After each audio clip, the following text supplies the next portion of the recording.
Hey everyone, it's Leandra at the Kentucky facility for New Vocations Racehorse Adoption Program. Today for our trainer tip, I have Adriatic Holiday with me here, and we're going to talk about what is, I guess, more like a public service announcement, because one of the things that we have lots of firsthand experience with here is working with our vets. Our vet comes out literally every single week, and sometimes we have specialty vets who we work with depending on different situations.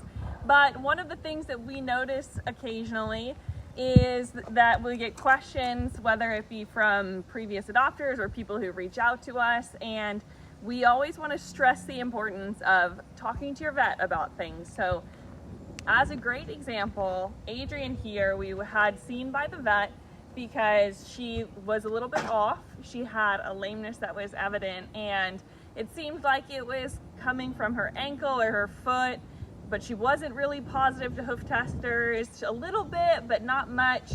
And whereas it might have been easy to write it off as foot soreness and not address it, when the vet looked at it, they blocked it. And if you're not familiar with blocking, it's basically a isolated nerve block. So if you blocked an area, say they blocked the ankle, and then the lameness disappears, then that indicates that that ankle might have been the localized source of pain. So they work through blocks going up the leg, and in this sort of situation, and in her case, her lameness was blocked to her coffin joint.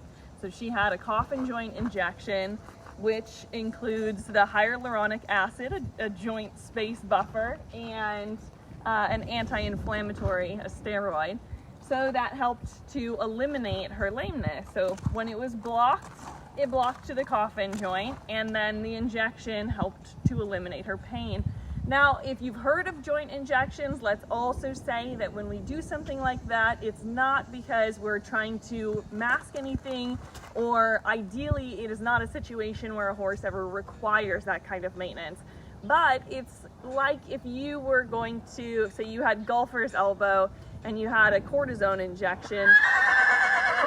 She agrees that the idea is to help your body eliminate the inflammation so that it can move forward and kind of clear the what might otherwise stay as residual. So you're kind of starting with a clean slate and helping them move forward, and then providing a little joint buffer.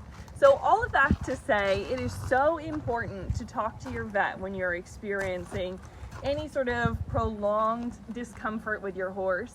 You know, there are lots of things that you can do at home which are cost effective and can help you get a sense of what is wrong, but there's nothing that can replace talking to your vet and letting them work through diagnostics so that you can really get to the bottom of what is bothering your horse. Because without that, you know, you might just be shooting in the dark, and in the long run, it always pays off to really get an answer so that you can address it most effectively for your own sake and for your horses. So that is our little PSA of the week for this Trainer Tip Tuesday.